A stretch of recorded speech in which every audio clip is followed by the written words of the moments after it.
All right. You're live. All right, guys, welcome to this Tuesday nighter here at Fish North Georgia. We are so glad you could join us. And again, if you're watching at a later date, we love you as well. Got a great show in store for you tonight. We're going to be talking river bassing and then, of course, wherever the comments lead us. So got a couple good guests. One not so good. That you? Yeah, probably. Nah, listen, sorry. I got a couple of Westbrook Supply guys on here with us tonight. Did I say that right? Is it Westbrook Supply? Westbrook Supply Co. Supply Co. So good friends of the show. And one of these days, I'm going to get down there and pick up that kayak. I promise. Tomorrow. That's the plan. So anyway, if you're watching on YouTube, make sure you hit that like and subscribe button, click that notification bell, and follow Fish North Georgia on all our social media. And we sure would appreciate it. So Tuesday nighters, we don't do sponsors on that. So we're going to jump right into the show. So again, I've already introduced Josh Tatum to my right here. He's been on the show quite a few times now. Yeah, a couple times. And then to my left, the star of the night, if we want to say that, Mr. Dashawn Johnson right there. So there you go. Right there in all his glory. And so comment section, Walton Doyle, this is going to be fun. Yes, it is. Hey, guys, excited for this show. Good evening, fellas. So again, you guys, as something pops in your mind, that's the way this show runs. Questions, go ahead and throw them out there. Any comments whatsoever. So the reason I wanted to do this show is because it's summertime. The lakes are crowded. We know this. You can't even hardly fish during the day right now with all the pleasure boaters and jet skiers. And we know them guys have got all the rights to be out there, but there's still a bunch of pain in the butts, if you know what I mean, if you're fishing. So a lot of guys are thinking about or going to the rivers. And Georgia has got a ton of great fishing opportunities from North Georgia with your trout all the way down to South Georgia. We'll probably talk some Flint River shoal bass here today. And Jeremy Conkright, what's going on? Ryan, I hope I said this right. Better Veter. So if I said it wrong, I apologize. I messed them up. But anyway, let's go ahead and jump right into it. So, Dashawn, you've been on the show before, but you were with Ryan that one time. So Yep. This is our first time together. So how are you? I'm doing pretty good. Yeah? Yeah, I'm doing pretty good. Just doing pretty good? Yes, sir. All right. So how's the fishing been lately? It's pretty decent. No, I'm just playing. It's amazing. Basically, I've been doing the Etowah and the Chattahoochee back and forth, a little bit of the Flint here and there, and I just came from the OC 2 days ago or yesterday. Where's that at? Okmulgee. Okmulgee. Okay, so that's your thing. Port Taco. Hey, everyone. Long time no see. I was wondering about you the other day. I hadn't seen you in a while. Jeremy Conkright. I fish from 11 p.m. to 7 a.m. That's about the safest time for sure. Blake, you back there in the back of it, he's with Tim there tonight. And he actually went out. Where did you go today? Chattahoochee. I had to Chattahoochee today. And what'd you catch today? Shoal bass. Shoal bass. But the river was blowed out and all that. And that's one thing you got to think about with all these thunderstorms and all that. So of all those rivers that you just mentioned, I want to start off with the Etowah because that's kind of right here in our backyard. It's about 5 miles, if that, from the shop right here. Blake, you actually fished that last week too. Got on some spotted bass and some stripers. How often do you fish the Etowah? And then Josh, I want you to answer this question as well after I get done with Dashawn. How often do you fish the Etowah, and what parts of the Etowah do you fish? So I don't fish it that much. Okay, so that's not one of the main ones. Yeah, I just started fishing back at the Etowah. It was like I haven't been there in a minute, and I needed a fourth fish for that bass slam, and so I went to the Etowah for a red eye. Oh, okay. But I wasn't expecting to get a red eye. I was really expecting to just catch spots, but I just went because I really haven't been there in a minute. Right. So I don't go there that much, but I'm starting to go there every other weekend if I can. Every other weekend, okay. Blake has gotten the bug. That's right. So what about you, Tatum? Etowah River. I mean, when it comes to the Etowah, I've fished it a couple times. None this year. The last time that we really fished it was probably about 4 years ago. Right. We floated from, I think it was Highway 372 bridge, which is that's the part that's about 5 miles from here. Yep. Yeah. And then down to East Cherokee Bluff Road or something like that. And we had a phenomenal day. It was like mid-August. And I mean, you could set up at a hole like where two shoals, kind of the space between two shoals. We set up there for like 10, 15 minutes and just chunking a worm in there, and every other cast we were pulling fish out. Okay, so let's see. Dean Bowling Jr., what about that shadow bass? Man, What's the shadow bass? I've been catching heat on that one a little bit. What is it? What are we talking about? So I thought it was a rock bass at first, and then I posted it because I never caught a rock bass, and everybody said it's a shadow bass. And it looks like a shadow bass because of the little splotches that it has. Right.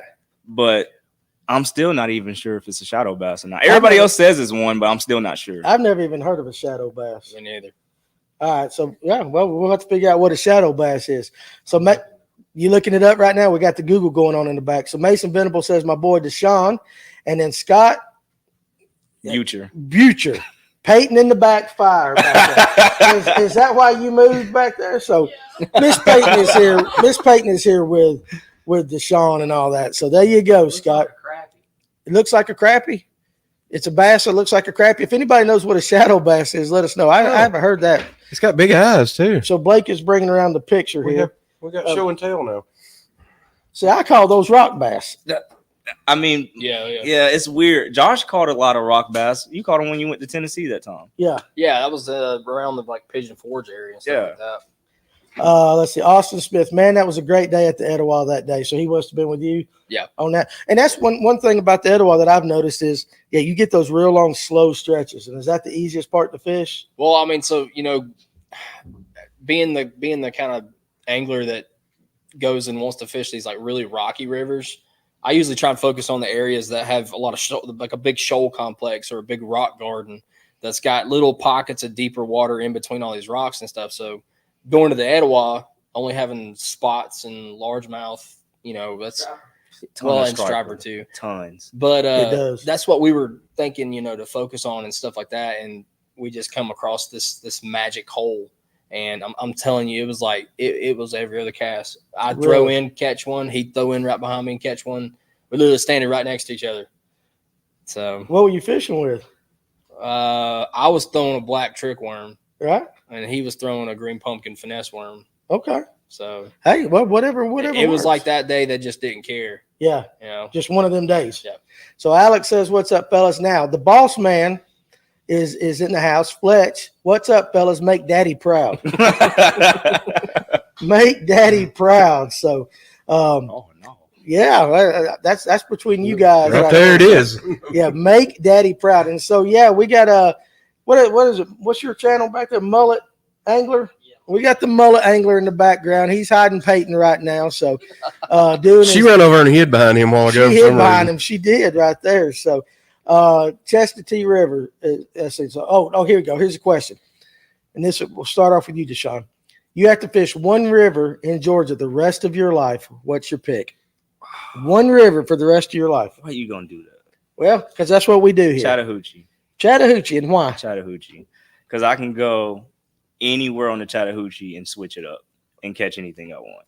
I can catch all three of them. You pretty much can. And you can catch trout and you got all the other stuff. Well, you can catch all three bass species out of the Chattahoochee.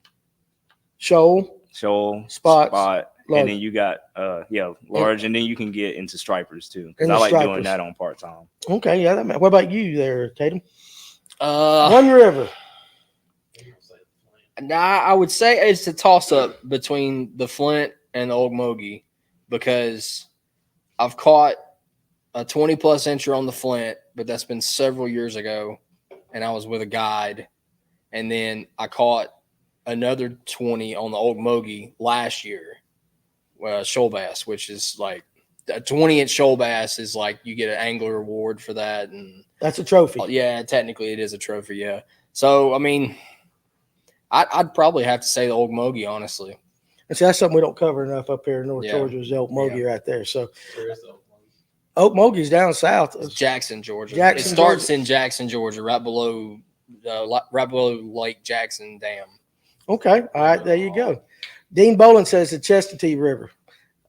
Yeah. I mean, that's a good choice right there. So Elba Fannin, do you guys leave the motors at home when you're on the rivers? Sometimes. It really depends on what I'm trying to do. I mean, if you're trying to fish a really long stretch that day or do what we call single access, where we just pick a spot, we put in at one place and we want to go up or down, but exit the river at the same spot, the motor can be a key tool to be able to. You got to be a little bit deeper. Yeah, not necessarily deeper, but just to go further. Having that motor being able to go up current and not even to make, what's the word I'm looking for? Like not to go further, but just to be able to inch up inch by inch and just cover a lot of water and pick these little places apart. Okay, that makes sense. Do you use a motor? Always. It's rare if I leave my motor at home. What kind of motor you got on yours? Motor Guide XL3. All right. So what's the benefits, since you say you never leave it in a river? And you can talk lakes too if you want to. I mean, what's the benefits as far as you're concerned? So if I go to the Chattahoochee, it's like certain areas have a lot of current and I'm not paddling up that. It's just not going to happen. Because if I go I got what he's saying. I ain't doing it. Because I'm never going to go down. I'm always going to go up. So it's like I'm never going to paddle against that. That makes sense. Yeah. Well, I'm old and fat. That's what I would do right there. All right, Tim. I'll let you announce this one for tonight. For Mr. Big Al. Big Al has dropped the Meg Ryan on us. The Meg Ryan. Excellent choice, Al. So what Big Al does is every time he gets on right here, he gives us a woman from the 80s or early 90s that he finds extremely attractive. So do you even know who Meg Ryan is? I do not. I didn't think you did. How about you? Yeah. I've seen City of Angels. The rest of this show is going to be me and you right here. I don't know. Listen, I get in trouble at home. So she was in that, right? She was in a Tom Hanks movie too. That's all I know. Was that Sleepless in Seattle? Yeah. So Sleepless in Seattle is one of the most famous ones, kind of. Okay, well, all right. So Tim, 1 to 10, give me the Tim McGuire. Right, 10 being the highest. 7.5. 7.5. That's not too high though. Shit. Huh? She look like what, Blake? Like shit. we don't want to remember her from the older days. So no, Blake, go deeper. But Big Al, hey, you guys over at the NPFL, you guys are at Pickwick, so I hope you guys have a safe tournament and a good tournament. We definitely will be paying attention here at Fish North Georgia. Jeremy Concrite. All right, we'll start off with you, Dashawn. Do you guys throw bigger baits for river fish, saying like 6-inch mag drafts, bull shads, glides, and stuff like that? Are you a big swim bait guy? Nah, but I keep one with me at all times. Well, what would make you bring it out and throw it? Once I catch more than 5 fish. So once you go trophy hunting. Yeah, once I get enough fish to make some kind of content with, then I'll just be like, it's just the rest of the day is pretty much over at that point. You're just going for the big boy. Yeah. All right. What about you there, Tatum? I'm kind of in the same boat. I'll keep one with me at all times. I really like to throw the 6-inch mag draft, but I think it's the freestyle is the one that has the harness through it with the belly treble. Mm-hmm. And then they have one that's just where you can just put a big swim bait hook through it. So I throw the one that's just the bare mag draft where you have to put your own hook through it. Just because running that belly treble over rocks, and a lot of the rocks in the river are real mossy and stuff, and they get hung up a lot. Yeah. So being able to run that, whichever one it is, where you can put your own swim bait hook through it. Okay. Yeah. I got some good questions out there. So JP Vernon grew up fishing the Okmulgee River by Warner Robins, and big old gators in there. Speaking of gators, is there a picture of you holding a gator on your page? In uniform. In uniform. let me stop by saying this. Put this camera. First of all, I asked you about your service before from us here at Fish North Georgia. Thank you for doing that. I think you guys don't get near the credit. And, you got Tim. Tim did it, and he's law enforcement now. I don't think you guys get near the credit for doing what you guys do. So I'm not, Yeah, that discount is slowly going away. The discount's slowly going away. They don't want to give it to us no more. How long you been in? This is year 4. Year 4. And so you're not going to re-up? Dude, I don't know. You don't know yet? I'm not saying I won't, but right. I probably might end up re-up. To be honest with you. I like it. And you're in the Army, right? So, well, kudos you, dude. Seriously. I mean, I'm not blowing smoke up your ass. No, I'm being serious. Listen, idiots like me can have podcasts and all because guys like you doing what you do. Scott has got another question right there. So either one of you guys can answer this. Both these guys fish from the same brand of kayak. They switch between models. Can they speak on what models they like most and why? Either one of you guys, jump in there. Bonafide. Oh my God. Bonafide. I feel like it's too many similarities with Crescent. A little bit. I feel like if I hop in a bona fide, I feel like I'm almost comfortable just like a crescent. But you fish a crescent most of all, though? Oh, yeah, I'm strictly crescent. You're strictly crescent. But after I've demoed a bona fide before, and it feels like they're not heavy. Right. I feel comfortable standing up in it. The river boats are comparable, but I still like the shoal a little bit better than the RVR. But I like bona fide. Okay, hey, not a problem with that. What about you? Being with Westbrook and being on the team, we're not just on a team to say, we're on a team. So we work, we don't get paid by Westbrook, but we believe in what Fletch and the other guys are doing down there. So we had a big demo day this past weekend, a couple weekends ago. And basically we just put a bunch of boats on Lake Lanier and sent it out to the public and said, hey, if you want to come out, try some boats out, come and sit in them, take them out for a few minutes and whatnot. So I am strictly crescent kayaks. They're, assembled and sold from Carrollton here, local. I've got a crescent shoal.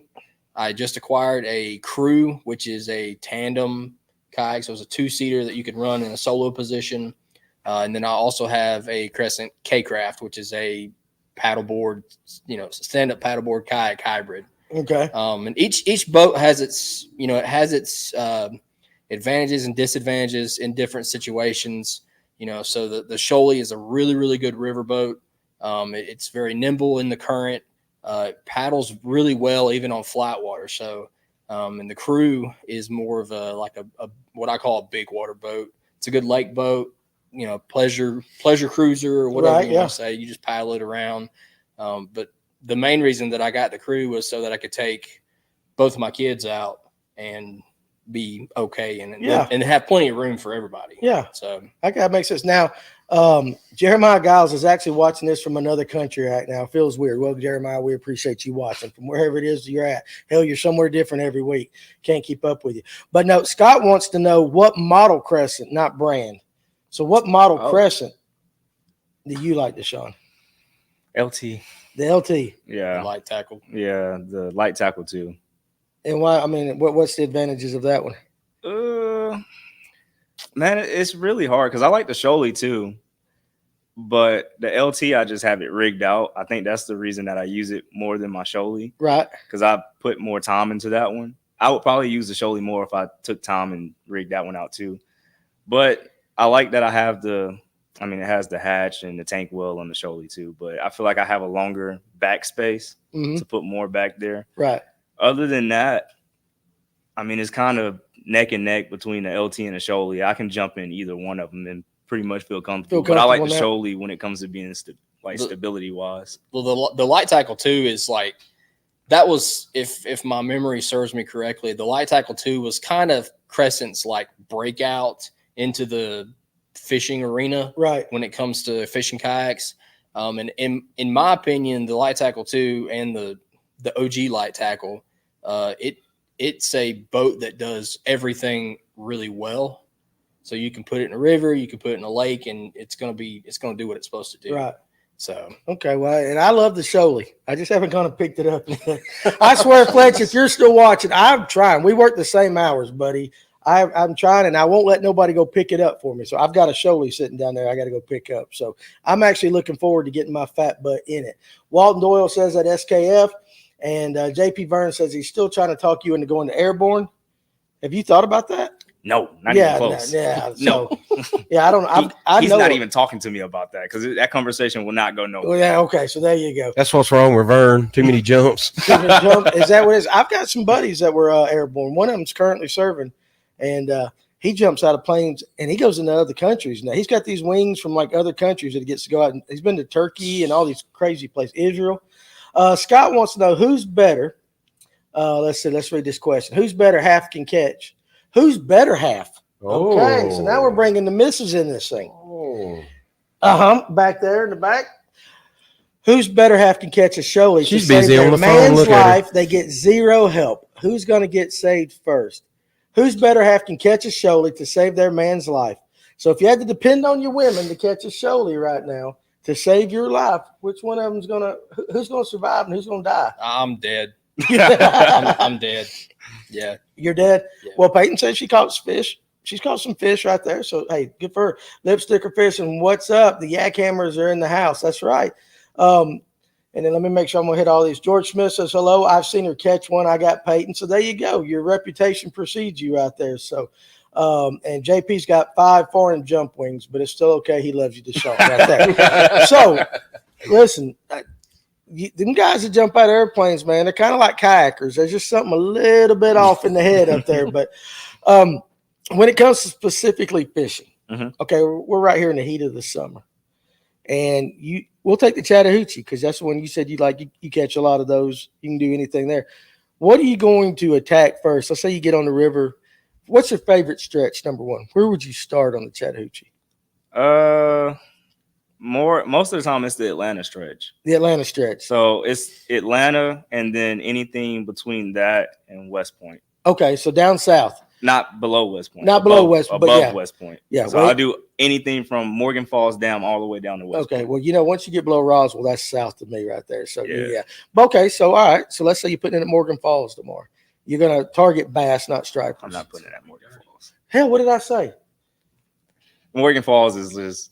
I'll probably put in at Pace's Mills before Morgan Pace's Falls. Mill before Morgan. Okay, so Yeah. I don't fish it, so I don't know. So okay, where the hell are you gonna put So your boat? if I put in at Pace's Mills, Yeah. I'm gonna go up, and then I'm gonna fish all the shoals Okay. going up. All right. What are you throwing? Jerk bait. Jerk bait. Jerk bait. That's reliable for me. reliable. So you like throwing the jerk bait? Any particular Or brand? Whopper Popper. Not a Whopper Popper, but a Chapo. I like a Chapo better than a Whopper Oh, Popper. he can't come back. What? Like I hate that damn bait. I didn't tell him. I What? didn't warn him. You didn't tell him about a Chapo? No, I didn't tell him. Dude, that has almost won me a tournament. A Chapo. Like a one, what is it? The second to biggest is a 120. So you got a 120, a 110, and a 90 or Yeah, something like a that? 120 has almost won me a Are tournament. you serious? Let me tell you He why. said almost. He said almost. Almost. Let me tell you why I hate a Chapo. Whopper, plopper, whatever. And if Josh is watching, he'll know what I'm talking about. We got into the electric only fishing tournament trail. Mhm. We're blasting off on hickory log. It's 17 freaking degrees outside. We're cutting through ice going up through the S turns to get up to the upper lake to fish. Ain't getting no bites. And about halfway through the day, it's 22 degrees outside here. He's throwing a daggone whopper plopper top water out there. And I said, what are you doing? He said, I watched a YouTube video on it or something like that. He threw that damn bait all that season, never got a bite on it. And I said, I will never throw a whopper plopper. I can't stand the sound of it. They do catch fish. I mean, they do. It's just not one of my, I'd rather throw a buzz bait. The only thing about them that I hate is that they lose a lot of fish too. The hookups. But that's probably it's the easiest bait to go straight through your hand. Well, I mean, okay, so you like the Chapo over the regular river to sea whopper plopper Yeah. and all that. Why is that? So the Chapo, I think, is like that back prop is plastic. Yeah. I want to say, and the Chapo is that hard plastic in the back. So you just like the So I feel like you construction get of a it. better plop off of that one. I had a guy in here at the shop the other day said he knows a guy that takes his whopper plopper or Chapo and he'll get that, I guess, fin sticking straight up and will super glue it and use it as a jerk bait, kind of like a. You ever heard anybody do anything like I've that? heard that one before. Have you ever tried anything like that? Nah, I mean, a lot of times you can, like if you get a piece of grass stuck on it and it won't spin, Yeah. and you don't want to waste a perfectly good cast, you can start popping it like a spook or something. That's kind of like what, that's what he Yeah. was talking about doing. Yeah. Jeremiah, okay, no, let's see. JP Vern, let's see. Do y'all prefer open hull kayaks or ones with consoles? Storage versus open space? You can go first, Dashawn, on that one. I haven't really experienced that much with open space kayaks. Other Right. than like, don't the K-Craft counts as one, basically? Okay, how about this? For those who that- don't know, explain what an open hull kayak is. Well, I'm not 100% sure what he's meaning. If he's meaning something to the effect of like a kayak that has no internal storage. Mhm. Yeah, I like think open he's deck. That's what sit I'm on Yeah. top versus Yeah, sit in. sit on maybe? top versus sit in. Oh, which- okay. All right, yeah. But you also have some sit on top kayaks that do not have access to the inside of the hull, which is where you get your storage and stuff like that. Right. But, So I'm going to assume you prefer the one with the storage. Yeah, I do. Yeah, I mean, that depends would on make what you're sense. doing. I mean, if you're a minimalist, a guy that wants to jump on a kayak and take 2 rods and 1 box of tackle, Right. and a couple plastics, a couple bags of plastics, you can get away with not having any internal storage. Yeah, that makes sense. But I mean, for somebody like me that will take 8 rods on the river and everything in the kitchen sink, Yeah. that internal storage can be vital. That was going to be my next question, but you just answered that. How many rods you take with you on your kayak on a given trip? Normally around 7. Around 7? 7 or 6. Okay. What you got tied on? I'm just kidding. Not the specific bait, but the technique. If we're like you talking about just on the river, right? Well, hell, we can talk about anywhere. If I'm on the river, I'm normally probably gonna take 5. I'm probably not even gonna risk taking 7 or 8 because it's gonna be 5 that I'm gonna use, and it's gonna be more likely shaky head, a jig, some kind of big swim bait, a jerk bait, and top water. Between a Chapo and I like that Berkeley. What is it? It walks. The Jaywalker? No, it's another one. Cane Walker. Cane Walker. Yeah, like Cane that. Walker. But you're gonna start off with a jerk bait. No, I'm gonna start off with top water. You're gonna start off with top water for early in the morning. So what I do is first thing is on the hooch, I normally hit every laydown. So so when you launch, normally you launch like not. This is not paces. This is like when you're down on the West Point, above West Point section. Okay. So when you launch, is normally laydowns until you get to shoals, and so I hit every laydown with a Chapo first. Okay. And if they won't hit that, then I'll turn around and throw a jig. Okay. And then I might work a jerk bait, but I'll work a jerk bait in the laydowns that have like gaps, like super wide gaps. So it's not going back and forth into 2 laydowns. Okay. So I'll normally do that technique first, but I always start off top water first. Well, why are you not throwing a regular old buzz bait? Why not? Why? That's the question I got. Guys always get those Chapos and stuff. I'm like, and they catch fish, and I just stopped. Like my grandfather always used to use them and kill me with a buzz bait, and I just stopped throwing it. I don't know. Just not sexy enough for you anymore? If I'm around grass, I'll throw it. That's when you throw a buzz all bait. day Around grass. But in the river on blowdown, you gonna throw a Chapo? I don't know why. I'll choose a Chapo over a buzz bait in the river. You too? Oh, well, I mean, I like buzz baits. I don't know why people don't throw them enough. I mean, I've got friends that throw buzz bait religiously on the river, and my issue with it is I try to throw it as over a whopper plopper to throw a buzz bait. But the problem that I get with a buzz bait is a lot of times I don't have a fast enough reel for them, and trying to keep a buzz bait moving in the current coming to you, because you usually want to set up to where you're facing upstream, where you bring your bait down with the current, because that's a more natural presentation. Yeah. And the current's moving fast, and you're trying to move a buzz bait fast enough to keep the blade spinning. Right. So I mean, if you don't have a reel that can keep up with that current, I mean, you're just constantly just trying to kill it. That makes sense. But now down there where you're talking about coming out of West Point North, current's not that fast until you get to the shoals, is it? Well, I mean, it depends. Like if they're generating at Morgan Falls, it eventually gets down there. It gets down there. All right, so let me ask you this. You're throwing a Chapo. Tell me your setup for your Chapo. What's your rod, your reel, your line, all that stuff? I think it's like a 7-3. It's a 6-gill rod. And then I use all loose reels. So it's normally like a 7-5-1. What is it? A LFS. So like the cheapest one I think you can get. Yeah. The LFS. I got a ton of them. You throwing braid or mono? Mono. Hey, listen. Don't go just mono, because we did a show, and we had an angler win $100,000. Oh, don't ask me a reason why. Yeah. I have no reason to throw mono if I'm being honest. He throws it because it's cheap. Yeah, that's the reason that I throw it, because once I go down to like some area that have grass and I want to fish a frog, then I'm screwed, because I got to take all that mono off. Yeah. But listen, he throws mono, and right after he was on, just for shits and giggles, I took my jig rod, because that's what he was talking about, and I spooled it with mono. I've always thrown fluoro on it, and I couldn't tell a difference. I really couldn't tell a difference. So sometimes I think we overthink that a little bit. Now, maybe on the drop shot, on the really finesse stuff, maybe, but I've always wondered why guys take a plopper over a buzz bait. But what you said actually makes sense on the river. Yeah. Because the current coming back to you. Yep. Okay, I can do that. And plus, I would say too, like if you got to a spot where the current's dipping in and out of these rocks, and a lot of times you'll get to a spot where the current will swing around this rock, and there's an eddy right there, and these fish will set up in those eddies.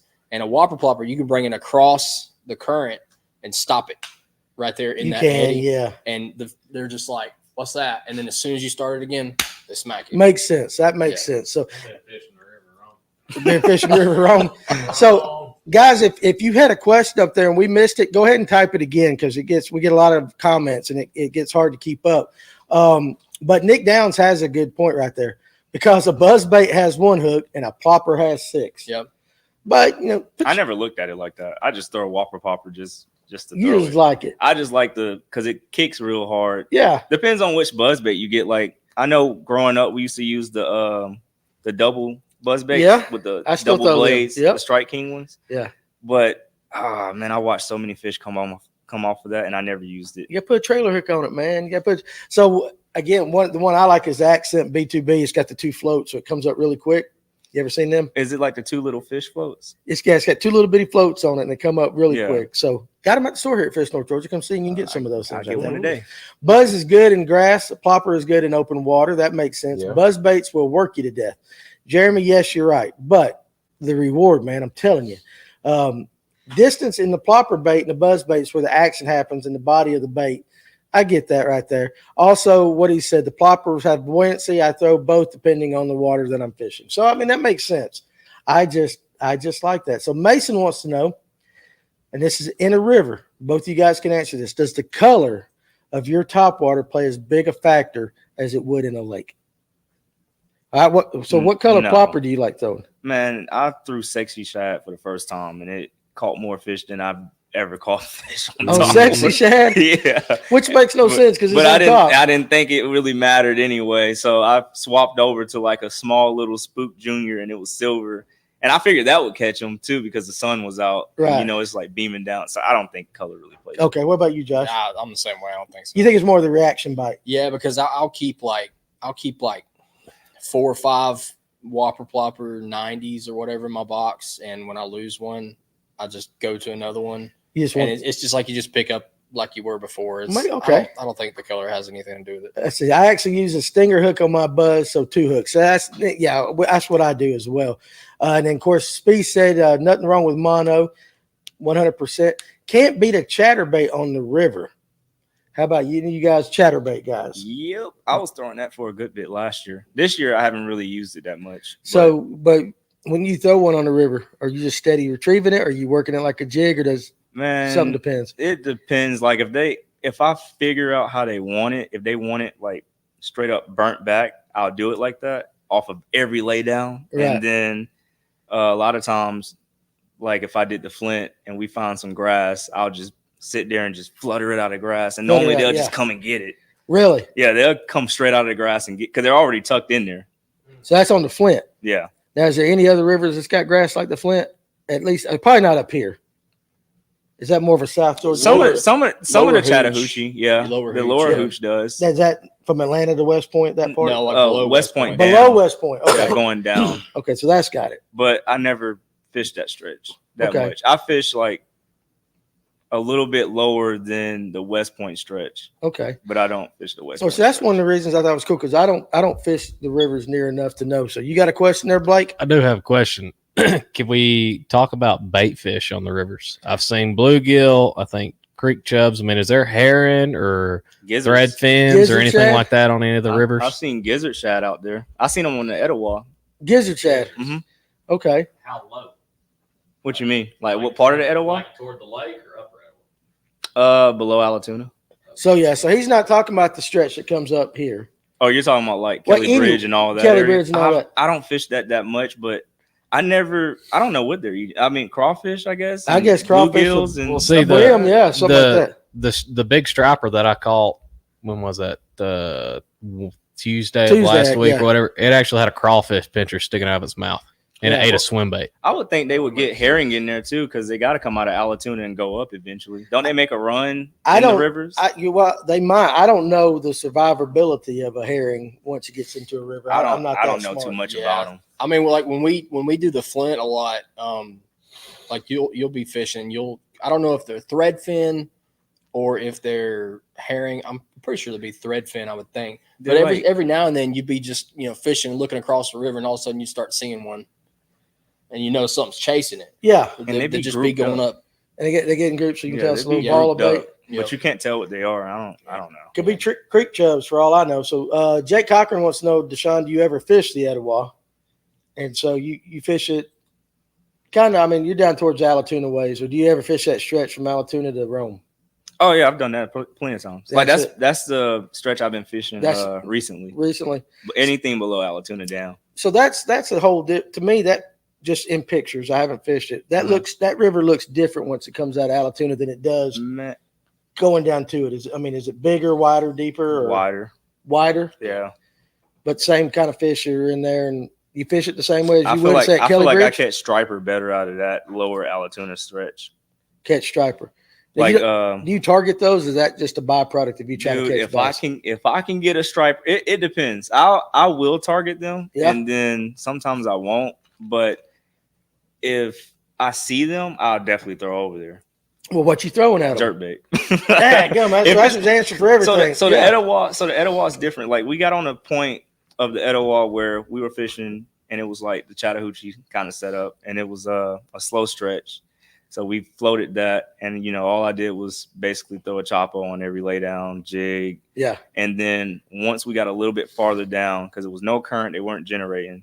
We got to like deep pockets, but it was shoals that were dropping off in the deep pockets, and there was just striper going from the middle of the river to the banks to the river to the middle to the banks to the middle to the banks, and they were just going back and forth.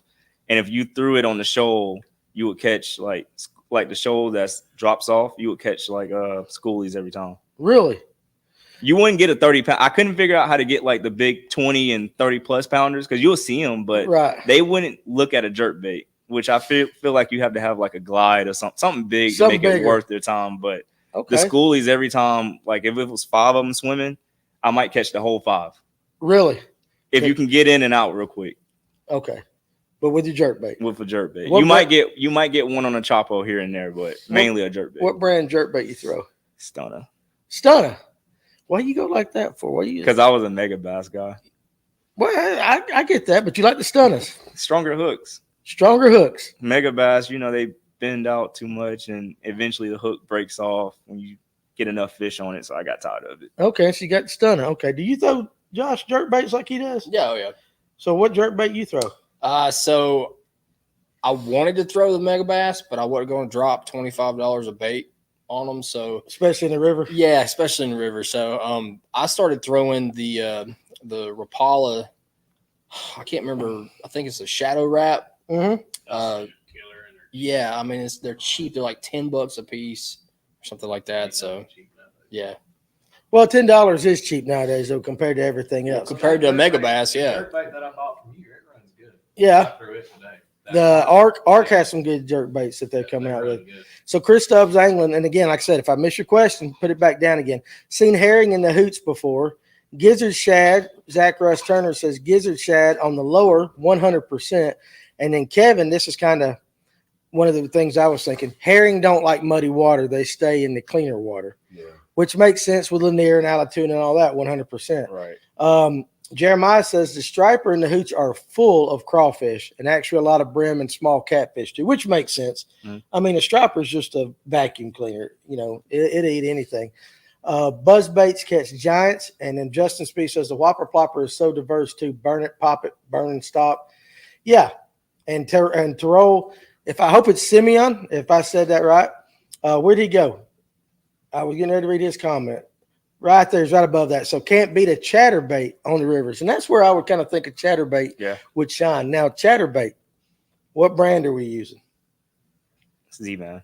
You use Z-Man. Now, do you use the just the regular old chatterbait? You throwing the higher quality ones? Let me think. Is it Z-Man? I think it is Z-Man that I only use. I throw I throw the minis a lot. You throw a smaller one? Yeah, the minis, I throw that a good bit. I feel like it gives me a better catch radius. Okay, what about you? I mean, I'll throw a chatterbait every now and then, mainly Z-Man. I won't drop the dollar on the jackhammers from the river. I mean, I'll throw a jackhammer on flat water, but in the rivers, I like the I forget which ones they call them, but it's the weedless ones. They got the weed guard on them. Right. those are the ones I like to use. You like that? So George Smith says, Dashawn, how many 20-pounders did y'all see on the 4th of July? And where are we talking about? We on Etowah? Yeah, we were on the Etowah. It was a lot. Really? It's that loaded up with that big a Dude, fish? it was a lot. And we couldn't get not one. I think I caught maybe 5 or 6 striper, but I could not get any of the bigger ones to turn. Really? Okay, that's interesting. So Jeremiah goes, tips for jerkbait fishing. Since you like throwing the jerkbait, whether it's on the lake or on the river, doesn't matter. Give us some tips for how to throw our jerkbait better. Maybe your rod setup. What kind of rod? I use a 6/8 medium most of the time, and I think it's a fast action. Yeah. But the guy who got me throwing a jerkbait is that guy right there. Mullet man back there. Okay. We went to Alatoona, and I was so against jerkbaits, and he sat there and caught like 20 in a row off one rock bank, and I picked up a jerkbait because I already bought a jerkbait rod, and for some reason I normally just have it tied on, I guess, to look cute. Yeah, whatever. I never threw it, and then I finally started throwing it. He got to lift the part. Yeah, I got you. Yeah, so I started throwing it because of him, and he will throw a freaking jerkbait in anything. He doesn't care. He's if one it of gets those hung. guys. Yes, and I'm just like, dude, that's $25 right there, and he does not care. He will throw a jerkbait everywhere. You know why? I took that part. He's not married. You ain't married yet, are you? Not No, yeah. That's why he can afford $25 jerkbaits right there. So, James Durbacher, DJ Baby right there. So, there you go. JP Byrne wants to know, you ever fished a 3-mile stretch below Tuna Dam to Wyman Dam at the Glad plant? I've done That's right below Cartersville. Okay. So he's talking about Riverside, right? Riverside. I think that's the only one that's below Tuna. So I haven't put my kayak in there yet. right. I think I've done a John boat in there, but I didn't really know what I was doing at the time. So Okay. And what would you be throwing there now? Jerkbait? oh Yeah, that's why. Yeah, I didn't ask that question. if it's on the river, it's gonna be either a jerkbait. If I bring 5 rods, only 3 is getting used. It's gonna be a jerkbait jig and a Chapo. That's it. That's the only. I don't even know why I bring 5, to be honest, because I never pick up a shaky head and I never pick up the big swim bait. But And if I want a big bite, it's normally gonna come off a jig. I 100% agree with you on that right there. So good bass fishing in that stretch. Zach Rush Turner says a redfin or chug bug or big walking bait for those 30-pounders. You'll thank me later. Okay, I'll be you out go. there too. Okay, all right. Redfin, that's one that doesn't get a lot of love these days, but I know guys that throw it love those things. Nick Down says throw new hooks on. So I guess the mega bass, we're still back. Put some new hooks on. I feel like it throws it off though, like the suspension Messes the balance up and I feel like everything it else. throws I'm sure off. it does. It has to. It's a certain hook that they use because the barb is on the outside instead of the inside. So Okay. that's why I kind of stopped using it, because I put regular Berkeley hooks on there and they're heavier. So it kind of just makes it sink instead of just staying right suspended there. with it. The stunner is a good jerk bait. Oh, I love it. It's a good jerk bait. And yeah, man after my own heart right there. So Speed said arcs are good. They are good. But Chris Stubbs England, we're not going to mention a spinner bait on the river. I tried it all day. He will use it. Listen, hey, it's a poor musician who blames his instrument right there. Okay. It was muddy as sin today, too. You should have thrown one with a big old Colorado or something. I don't know. What about, okay, so you're the spinner bait guy on the river. Yeah, I'll throw it even when they're not eating it. That's just because you like it. It's because I like it. Yeah, I like watching the blades flash. Listen, spinner. I do too. Yep. If the fish ain't biting, I guess you got entertainment, right? That's right. Spinner baits don't get the love anymore. No, they don't. And they should. They should. Now, have you heard this? Because I know you like to fish lakes too. Mm-hmm. Guys will go over brush piles and they'll throw their top water, and then they'll throw their the Seville style baits and all that. A lot of guys are going back to throwing like the mini me and your faster, heavier weights and burning spinner baits across brush piles and all that. A lot of people probably gonna get mad at me, but I do not throw a spinner bait on Alatoona. Any spotted bass lake, I will never use a spinner bait. Okay, why is that? I just can't do it. I feel like they're more of a reaction fish. So anything that can dart quick, I feel like that's what I got to use. So I will never use a Chapo on the lakes most of the time. Okay. It's going to be walking baits. Anything that just has some kind of dart to it, I'm going to use it. So you don't like the spinner bait because of straight line?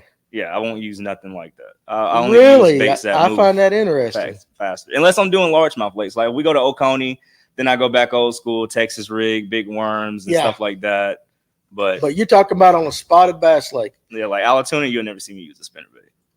Really? Unless I'm just trying to try something out. Yeah. But I've caught one fish on Allatoona with a spinnerbait, and it was like in 10 minutes of being out there, and I put it down, never picked it back up. You just don't like it? No. Okay. All right. So It worked that fast, and he It gave worked. up on it instantly. I was sitting there thinking, like, all right, 10 minutes. There's guys that fish that thing for 3 or 4 hours, and they're still throwing that thing. You've been there. What do you think about that comment right there? He don't like throwing them on a spotted bass lake. I mean, I always have good luck on them. So it's just a confidence thing with you. You just don't like it. You I just don't know. like the action. I feel like I can't catch fish on it, and I know where to put it at. I know where to fish it at, but like guys that do like the little Tuesday nighters and stuff, they be like, dude, just take a black spinnerbait and just run it against some laydowns. Yeah. And I ignore them every time they tell me that. I listen, I sell a bunch of them black nighttime spinnerbaits. Georgia Blades got them right here at the shop. They're good. But I do find that interesting. But I know a lot of guys are doing that now. They're going out on Allatoona. They're going out on Lanier. They got a brush pile. And a lot of guys are, because they haven't been seeing those. You know, they've seen all your other baits and your Sabills, but they're coming back with a spinnerbait and burning it across the top, which I found was kind of interesting like that. But Chris Stubbs angling, spinnerbait, baby. I'm old school. I like that stuff. So did I miss any questions?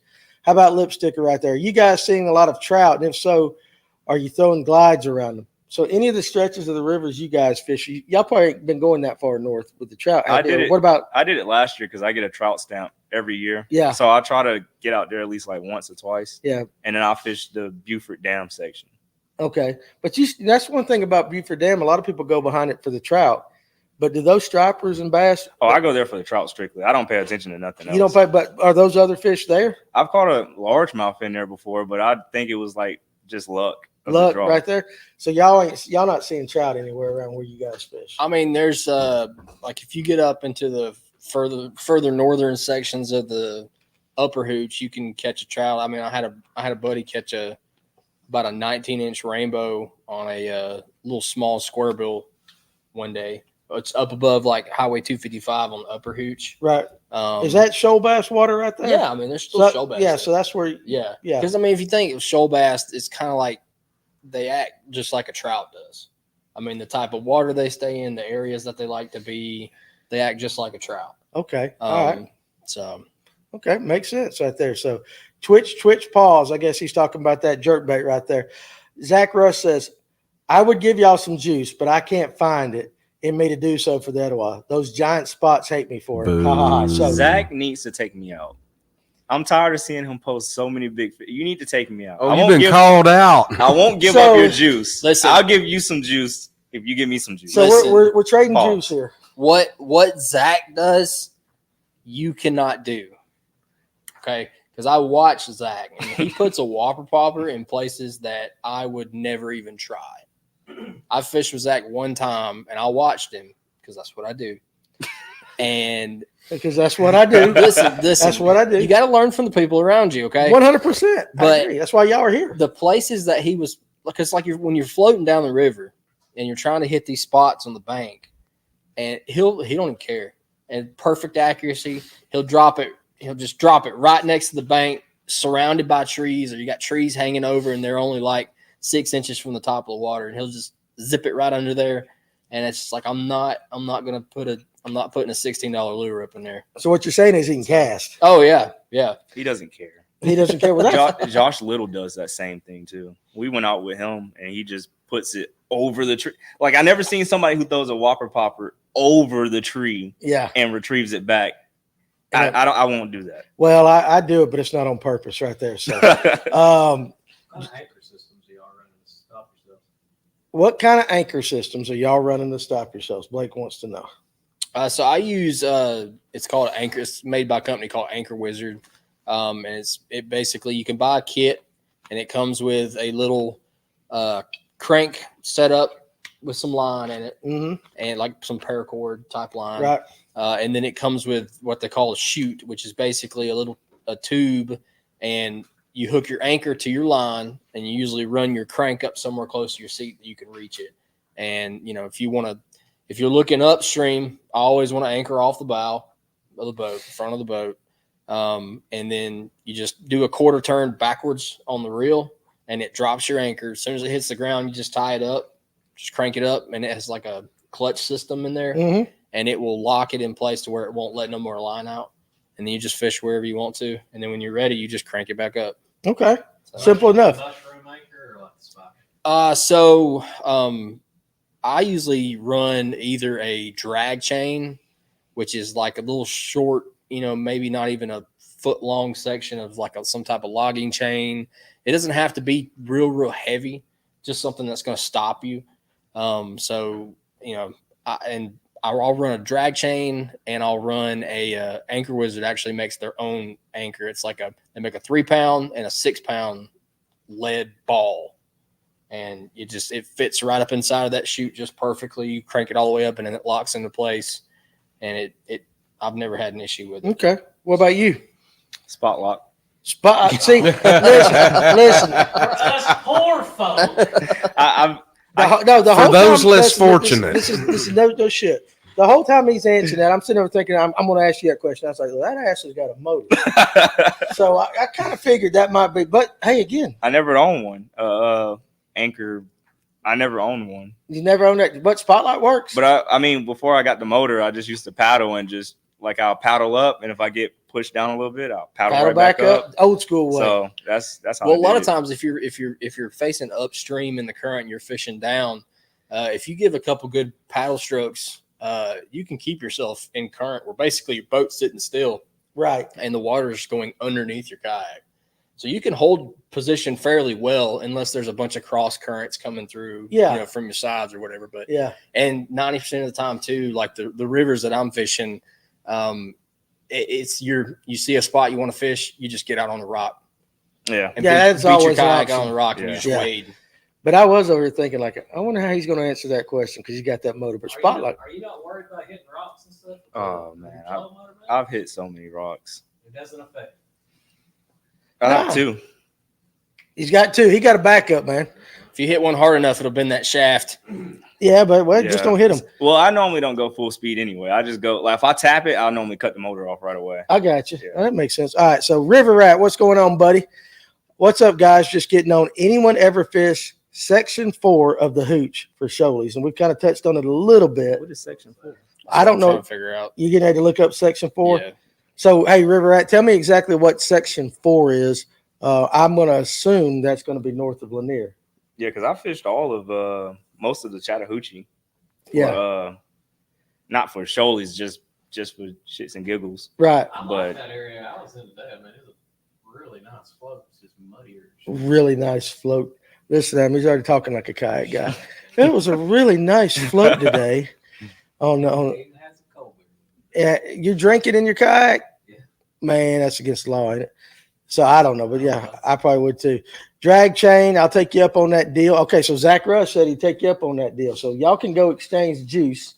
There you go. We got you a date, man. I pulled the comment up. It's there now. It's there. Oh, yeah. I'll take you up on that deal. So y'all got a date. I've got a little love going on right there. You got to tell me what he tells you, though. I ain't going to do Zach like that. Come on now. That's what we got to do. Zach like that. Let's see. Pull up Dean Bowling Jr. because I want to know exactly what he's talking about right there. I don't know what in the hell that first word is. That first word is something to do with crown peach. Oh, is that what it is? Right there? So. A Lawala side, a bicycle inner tube over my chains and zip time. I just saw that word and I was like, all right, I didn't know if it was a different language or whatever. Next Tuesday, we're going to talk about a Walla side. A Walla side. That's exactly right. Next Tuesday. So Jeremiah wants to know, where can you put in on the Flint for shoalies? And I know a lot of guys want to talk about shoalies, but what's a good section to put in on the Flint for somebody that maybe has never been there? And I'll get right back to your question here in a second, River Rat. The Flint, probably the easiest section for somebody that's never been down there is Spurl Bluff Park to Highway 36. That's probably the easiest. A lot of people, there's a lot of traffic on that section from like your weekend warriors or whatever. A lot of recreational kayakers will do that because got the Orange Armada coming down the river. Yeah. Yeah. There's an outfitter down there called Flint River. I think it's the Flint River Outpost or something like that. And they rent kayaks, and that's one of their main Little hub Yeah, stretches they'll and all they'll that. run you up to the park and drop you in, and then you'll get out at their outfitters. Y'all get there the at fat girls 36. on the tubes going down through that too? You can say it. Not so much, no. Really? I don't think I've ever seen anybody on a tube on the Flint. On the inner Yeah. tube, never going down there? Nah. Good Lord, go up here, you can get them. All right. Yes. Oh, I'm telling you, you ever been to the edge of the world up here? Hey, baby, how you doing? Oh, no. Don't go, man. Listen, I'm telling you. I'm telling you, look like a bunch of sea lions parked up on a thing. It does. They just laying out on the rocks going, hey, baby. Seriously, got the rebel flag bikinis on. It needs to cover about another acre and a half. I'm telling you, it's there. Seriously. I mean, listen, they come down from Union County, for what I hear. There you go. It's Throw like it out. that. Throw some shade elsewhere. You know that's why they got artificial turf on their high school football field to keep the mamas from grazing. You ever heard? I did not know that. Seriously, they had a grazing problem up there in man. Union County. I'm just kidding, you Union County God, people. They're going to kill I you. love you. I'm just kidding. All right, so River Rat said Wildwood Outfitters down to Mossy Creek. Yeah, that's section. Well, so section 4 would be from Duncan Bridge Road, which is where Wildwood is, down to Belton Bridge Road. Okay, So that's where you were at today. So is that a good section for shoalies in that area? yeah, I mean, really anywhere on the upper hooch, which is where that is. Anywhere from highway. I mean, you can get into them from just below Helen Mm-hmm. all the way down to Belton Bridge. Dude, did you see that thing with Unicoi Outfitters where they put it right there behind where they're in downtown Helen where that dam is? They had stripers all the way up to that point. Yeah, oh yeah. Have you ever? I mean, like in Helen, there was stripers right there, and I ain't talking about little ones either. There was some grown ones right there. Ryan, that escalated quickly. That's the way it rolls around here. So, and there goes more sponsors. How about this? If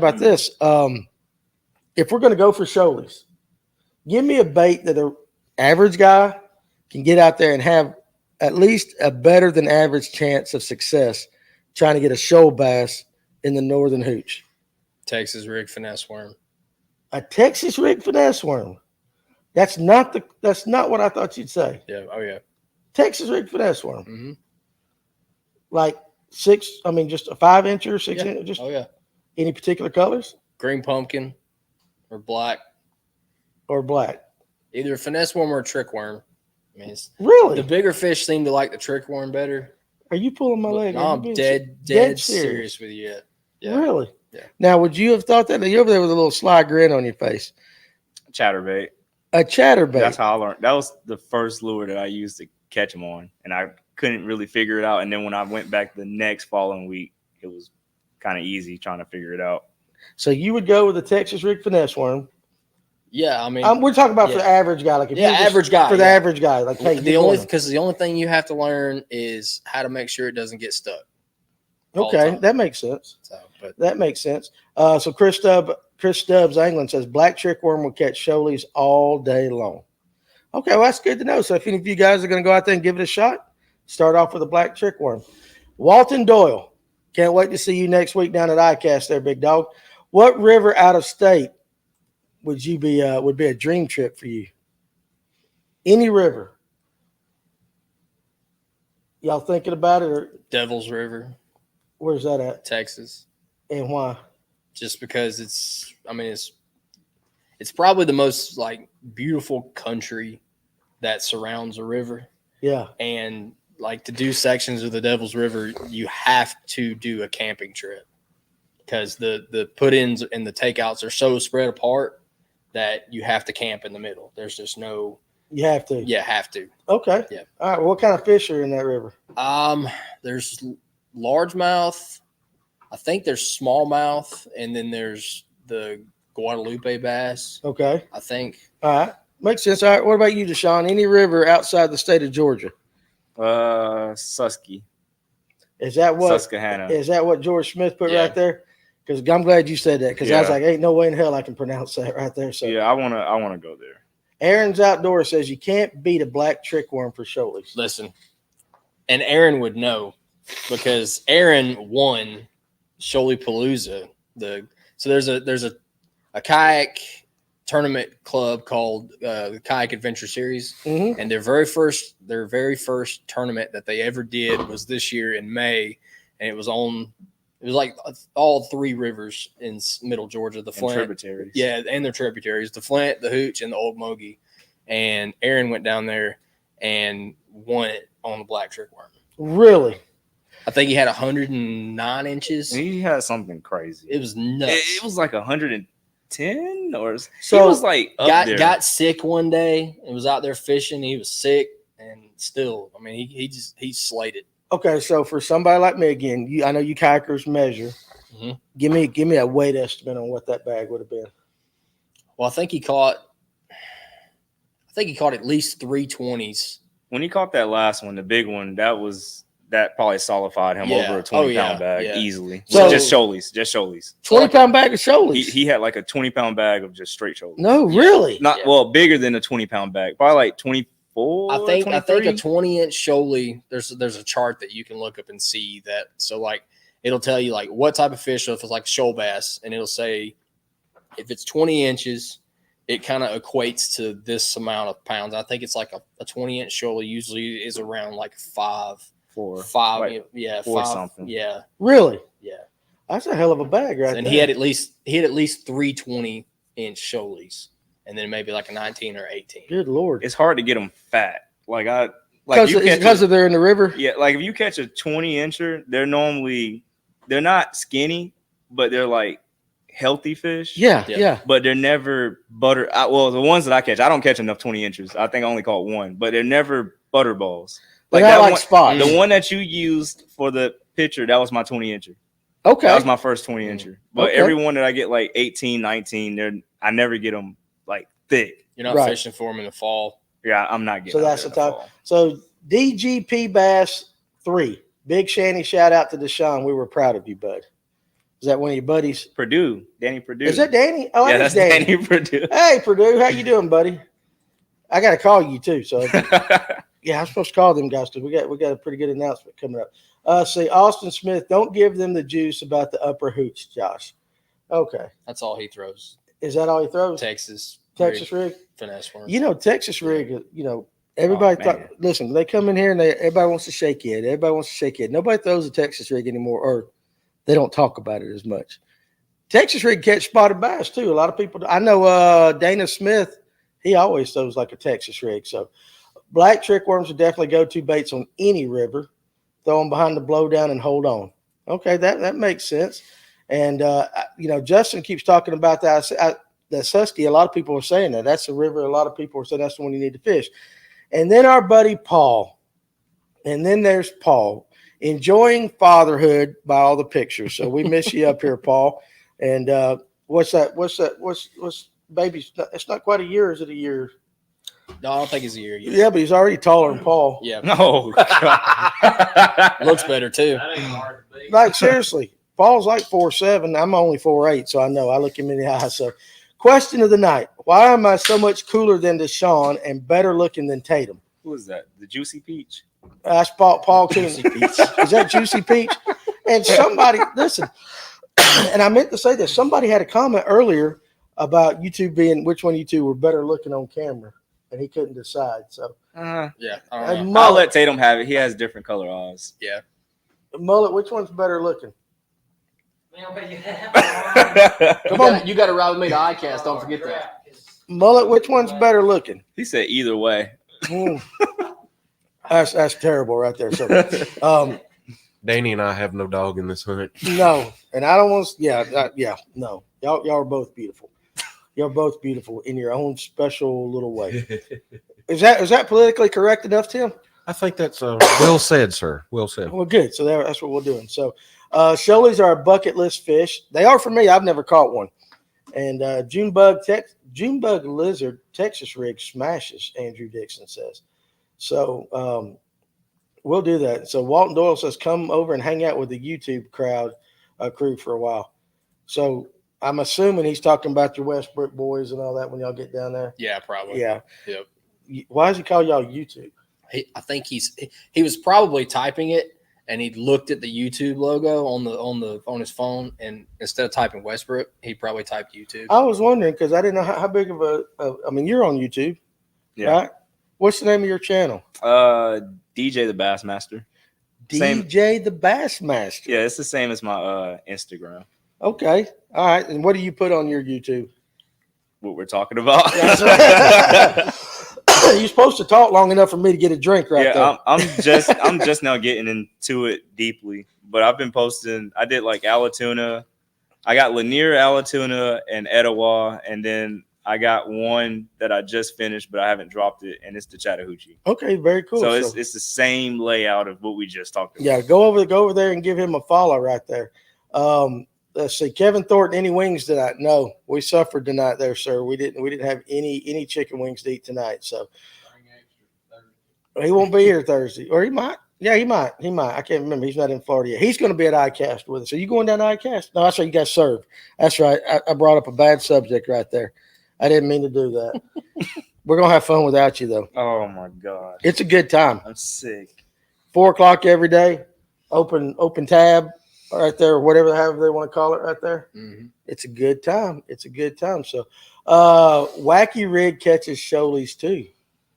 Yeah. Wacky Rig catches anything. That got Danny's attention. It always does. Danny Hogshead. Is there any shoalies in the Etowah? No. Okay. I will tell you though, there's some smallmouth bass in the Toccoa. It's some smallmouth in the Chattahoochee. Really? What's below that? Morgan Falls, right below Morgan Falls. Pure strain smallmouth. They're mutts. You can They're get mutts. you can get a pure strain because DNR has shocked them out of there before. They're there, but the majority of what they were legally stocked, so they're established there. But I mean, they're like he said, they're mutts between meanwhile, shoalie. basically. I don't know. It's like what weird, do you call dude. one between a shoalie and a smallmouth? Like no, they're not even catching that. They're catching a spot mixed with a shoalie and a smallmouth. Like all three all together. Really? It's so that is a mutt. Right they're weird. Caught one. I think he caught like a pure smallmouth. Pure smallmouth. Well, these were coming out of the Toccoa. They were getting some, which not a lot of people fish for them up there. They're up there trout fishing. Yeah. But I wonder what you would call. What does DNR call those fish? Well, when they're mixed with all three, when or you got just all three mixed together. I don't know. Mean ugly. Yeah, that's probably what it is right there. So. I think mutt was probably the appropriate term. Yeah. Oh, yeah. Well, you know what? But that would be an interesting fish. Now, if you've caught both of you guys have caught all these species, a shoal bass, does it compare more to a smallmouth and how it fights, or a spot? Or smallmouth? Yeah, I've only caught one smallmouth in my life, so. But well, that caught my attention right there. Coleman Fowler. I've caught smallmouth at 285 on the hooch. Very interesting, right there. Okay, so there you go. Toccoa has monster trout in it big enough to eat the bass. That's true right there. So Justin Speed says mutt, smallmouth. I tell you what is the mutt mouth? Mutt mouth. What is the draw to a shoalie compared to the others? Like if you're just going to go for shoalie. I mean, as far as I'm concerned, it would probably be getting to them. Like because you got to go in the places. Go in the places that they are. Yeah. Okay. I mean, you can go to any lake and catch a spot, or catch a largemouth or whatever. But I mean, the places that you have to go to catch a shoalie it's real like wild, remote. It takes work to get to them. To get to a shoalie. Yeah. Okay. Here's a comment from what do you call Paul, Juicy Pete? What's the story behind Juicy Pete? No, I legitimately want to know now. So. And say it. I mean, let's spill the beans. So we have a big group text between me and DJ and Paul and my buddy Austin, my buddy William, because we used to always fish together. Right. So we have a big group text. So when we plan our fishing trips, we're not texting each other, over whatever. But and some of the names I can't say on here. Sure you can. But so Paul's nickname is the Juicy Peach because I'm sure you remember the pictures of him on Facebook that he dropped where he's on his kayak and he's got his ass up in the air. Yeah. Yeah. So that's where it came from. Oh, got a peach butt. Yeah. No bubble butt. Yeah. I never noticed that in all the years he hung out up here. I never noticed. Probably because it was so damn low below me. I could, I'm just giving him hell. But okay, Dashawn, what's your nickname? Uh, Down the rabbit hole we go. What's your nickname, Dashawn? I'm just curious. I don't think we can do that. I don't think we can do that. Is it? Come on, No, whisper it to me. no. Just mouth it. I'll tell you later. We'll get you off air. I'll tell you off air. Dude, we talk about stuff on here. You ain't gonna get me kicked off. Oh man. Is it what I'm thinking? Nah, it's not. It's probably not even close to what you think. Okay, all right, okay. Juicy peach. And Dashawn, are you fishing Chattooga Saturday night? What's that Chattooga? Hell, you don't know, Alex. So there you That go. would be a no. It kind of doesn't matter because I got to leave Thursday anyway. Yeah, I leave Wednesday or Thursday. So I no. won't even be here. So no. Mm-mm. All right, so there you go. So Justin Speaks wants, I guess, Cocoa Puff. He's trying to guess your nickname. Oh, somebody told me to have you take off your hat a little while ago. We want to see that fine set of hair. Take your hat off for a second. Look at this. It's probably all matted to the. Look at there. I gotta cut it. Hey, you look good though. Yeah, I wish I had that much hair. It gotta come off. I would seriously look at me. You get old like me, and you get this old bald head going on like Yeah, that. I wish mine was that that OCP patrol cap not gonna fit, is it? You wish a your bigger hair one. was his color, Yeah. hairstyle too. I got the Reed Richards, Mr. Fantastic gray streaks going here. Oh, I got them So- too. Yeah, I got them. How old are you? 33. And you're graying already? That's when I started graying. Then it's gonna get out here and you goatee and all that, and you go. I got one. You got one gray hair. Gray hair in my goatee. Yeah. You got any gray hair? We didn't know. You don't color your hair or nothing like that, do you? Don't use any product. No. Okay, there you go. We just have to we got to cover everything on this. Oh show. yeah. I know. All right, boxers or briefs?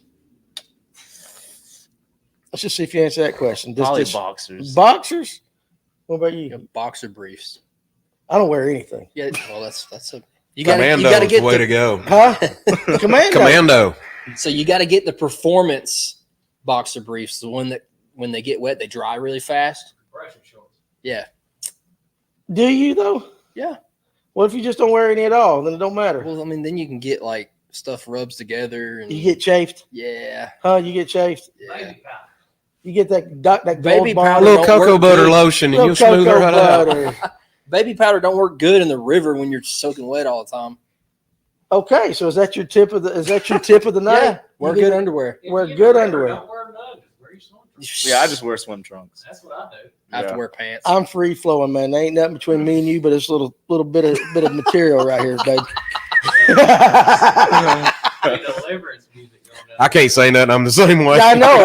So, I think when you reach a certain age, underwear becomes optional. It's because we don't care anymore. We don't care anymore. Seriously, like who wears underwear? Right. Does anybody wear those? Honestly, does anybody wear those like old fashioned whitey tighties anymore? I hope not. I don't think anybody You did struck me as a whitey tighty guy, though. No, Tatum. definitely not. Big black jacket. I don't wear any. I don't wear any. You know. So all right. So I wear underwear in the winter when it's cold. Oh, I don't. Let's watch her come out of the restroom here. Here she comes. Isn't she lovely? There she is on There camera. she is. We'll There's catch her on Dashawn's this better half. camera, and then we're gonna catch her on that camera. There we go. She going to hide behind Daniel again. Yeah, we got Daniel right there. Got you long hair. Yeah, Daniel. Got you Speak good. up. Daniel, do you wear? Sound off. I'm not asking her that, but how about you? Boxers, briefs, or nothing? No, boxers 100%. Boxers, Boxers. 100%. Thanks, Jake. Listen, boxers ride up your butt, man. Seriously. Like a man thong. Boxers like wearing 2 damn pairs of shorts. Now they are. That's now. Listen, you ever wore thong? No, wait. I don't even know how to think about listen. You like to get him with that one. Have You ain't never tried? You never tried No, a thong? no. Listen, my mom got a gag gift. My dad got a gag gift, and it was these cheetah print silk thong. Daddy Wayne wearing a dress. Listen, so yeah, right. So of course, my dad was old Marine. I ain't wearing that thing. So my mom gave them to me, and I put them things on one night. It's a little bit unnerving. It's a little bit different. I don't know how girls pull that off. Well, I mean, they don't have something there to support. It ain't the support part that bothers me. It's that part going up my backside. Oh, It's a fanny flossing part of it that's a little irritating. But, I'm sure. listen. Not that I know. I wore them in front of my wife, and she's like, "What the hell are you doing?" Come on. I thought You sure you ain't ever wore a thong there, Dashawn? I never wore one. Have I made you uncomfortable yet? Have I wore one? Does he wear? Yeah. Does he wear? Does he wear Have I thongs? wore one? Does Dashawn Johnson? Huh? That's a hesitant answer, ma'am. What do you mean you don't know if it's a thong? What? Wait a second. We'll get back to the fishing. Oh no, here we go. What exactly is a kind of thong? You better shut your mouth. You telling me Dashawn got a Speedo, right? Just go ahead and say it. No. Probably with a squirrel in the front too. So. Good Lord. That's my one memory of Fort Lauderdale, Florida. You know, they got that strip along the beach right there. Here come about an 85-year-old man. He was tan like a daggum piece of leather, but he had a red thong and a squirrel. And I'm telling you, that guy was happy as all get go. That is the burning memory I've got of Fort Lauderdale, Florida. So probably was Kevin. So yeah, Kevin might do that. So AKFL night tourney. Oh, they're having a night tourney on some tips. That's what it is. Drill. Elba fan and Danny, no commando recommended on a yak. Well, that's because I ain't never been on a kayak before, so I guess I might change my mind once I get that. Yes, put sunscreen on the knees. So, well, Kevin, that's our job is to keep everybody laughing here. You know, we can't be too serious all the time. I know some people get mad. They're like, "Why don't you talk about fishing a little bit?" Well, I mean, good grief, it's like we're at a campfire. This is what we do going around. What's Dashawn's favorite shoaly tributary? Eric Hawk wants to know. So, like, if we want to steal a spot, we want to find you there. What's your favorite spot? Probably Flint. Flint. Flint. You got coordinates? No. I haven't figured the Flint. I mean, I figured like I catch a lot of fish at the Flint, but I haven't figured out a certain section that I truly like. Oh, okay. You know what I mean? Like, yeah, anything from what is that 74? That bridge that's way up there. Yeah. Anything from there all the way down to like Po Biddy is what you'd probably say flat shoals. Flat shoals. Yeah. Flat shoals. Flat shoals. Don't be lying to the people now. They wasn't supposed to get that far. Flat shoals is hard to get to though. So. Well, see, I know nothing about what you guys are talking about, so y'all are kind of talking. Flat shoals is a float. It's how long is the above float? 74. What I was just talking about. Yeah. Hell, I don't even know where 74 is at. It's about a 14-mile. It's like 14 miles, and Flat Shoals is it's a shoal complex that might be maybe a mile and a half long. Mm-hmm. And then when you're done with it, it's nothing but flat water for the next 10 miles. Wait, so y'all finished 14 miles in a day? Yeah. Oh shit, that's Josh normally camps. Yeah, They'll normally. Well, how about this? What's the longest day trip you've taken fishing for bass or anything like that on the river? I don't even think I camped with y'all yet. Have a? No, not yet. So 7-8 hours, something like that. Just a regular. No, I don't know. I really don't know. You don't like camping? I'm not against it. I will. You will? Yeah, I will. You don't camp in the Army? No, I do. I just haven't went with them because every time I wouldn't go camping with them either. When they're doing it, it's either a tournament. It's normally a tournament going on. That's right. Or either I got drill. So I'm missing like pretty much most of them. But Dashawn's out checking land nav coordinates near every pond on any kind of military installation. That is true. Just pay attention. So what kind of fishing is on our military installations? Just largemouth. Just largemouth. I feel like I have a better chance. I just want a double digit, and I feel like if it's gonna come from anywhere, it's gonna come from Fort Stewart. Fort Stewart, because they're like the ponds are like way back, and like off the beaten path. Yeah, and it's not too many people that drop a boat in most of the ponds. So I'm like, if I can go way back there and have my kayak, huh? They not care. What? Did they care that you're fishing on those ponds? Well, I do this after we get released. So I still have my uniform on. Yeah. Like time we get released, I go and just break out. And it's okay with them. Yeah, I've already had them stop me and ask me why I was fishing in uniform, and I was like, "Well, I'm released from drill." Right. And so you're not AWOL. No. The guy goes like, "No, hell, I don't feel like doing my job." If we got stuff to do, like I won't just run off and go fishing on a pond unless we like have like that 12 o'clock period when we're eating, lunch or whatever. And let's say I've already snacked up a couple times, I don't need lunch. Then I'm gonna fish while we're on our lunch break because we get like a little 1 hour. So what you're saying is you got all your gear and everything, and you got a fishing rod stowed in there. I got like 8 of them going down there. Hey, listen, Fort Gordon has some good lakes, and Walton says weird stuff happens on those camping trips, which is listen. Oh guy. I know you guys. I can imagine right there. So, yeah, seriously. Now, let me ask you this. I'm just curious about the military installation kind of fishing. Mm-hmm. What couple baits you got thrown in there, man? What you throwing in these lakes? Well, I don't fish them. I only fish them when I'm down there. I haven't took my kayak yet. Right. So I don't fish So you're fishing them from the bank. Yeah, I don't fish them enough to like pretty much have an idea. But most of the time is a spinner bait's coming with they're largemouth baits. So a spinner bait, Right. Texas rig. I'll pull a Texas rig over a shaky head at that point. Wacky rig is what I'm really catching them on is a wacky rig. And then some kind of top water between a frog and a chopper. Okay. That makes sense. But you think that's where you're going to break your double digits on one of those? They got trophy ponds out there. Really? Yeah, they managing them too. They manage those ponds on the military installation. You know, what is it? Is it managed for you guys I know specifically? somebody in the it's like you get I feel like regular people come out there and fish them too. I think Okay. you gotta go through like a whole little something to get the pass. Or You got to All jump right. through some hoops to get on base. You gotta get to be you able gotta to get go a out there, background yeah. check. it's I know somebody in the comments know, but it's a lake or a pond that's on Fort Stewart that is one of the ponds that holds the most double digits bass getting pulled out in the state of Georgia. Really? Or it's like the second to holding the most of double digit bass getting pulled out. And where exactly is Fort Stewart in Georgia? I'm familiar Down with in Hinesville. Hinesville. Mhm. So Right I'm above familiar with Savannah. Benton. Right above Savannah. Okay, right above Savannah. Okay, so it's on that. So that makes sense. I bet there's some good ones. It's like pond something. I can't remember. Robert Alexander says, I've heard Fort Stewart has them bigs.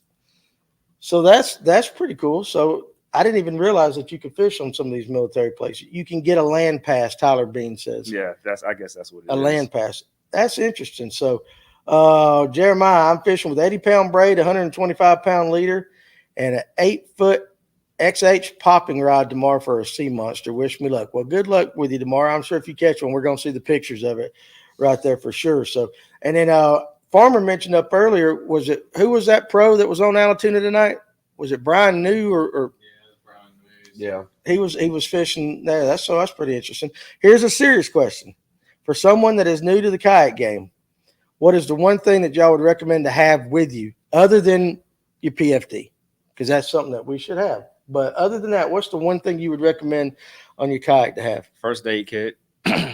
First aid kit. Yeah, I don't carry one, but I'm just saying. I not carry one, but you should. For all the rest of you guys, First aid kit. For first sure. aid kit.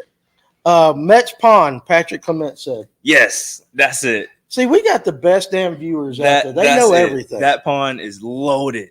Oh my gosh, but they only open it for military holidays. So when they open it, it's crowded. What's a military holiday? I mean, like Just like what is regular, it, like 4th of, 4th of July and all. just that our stuff. regular, like federal holidays. Yeah, I bet they get some big ones if it's only open like that. Sounds like the trophy lake a little bit over at Rocky. No, it ain't. I mean, it's not how it used to be because, like, you got to think about it. Since they keep it closed 20, like it's nowhere near the trophy lake because it stays closed mainly half the year. Okay, all right. I got So you. if it's closed like that and the fish are spawning, there's Nobody's jerking them off beds. nobody's keeping a limit of small ones or Right. it's just and then they just basically and the pond's not that big, so it's like they just basically So it goes to kind of cycles a little bit, like better fishing. it gets like it'll catch a lot of fish. You just don't catch no big ones anymore because it's too many. it's too many small ones. Too many because small nobody's ones. taking them out and they're left in there for half the year Right. before people can actually fish it for like maybe 1 or 2 days Yeah. the year, and that's it. Okay. That makes sense. All right. What about you? What's the one thing he said? First aid kit. I mean, I'd agree with a lot of people in the comments.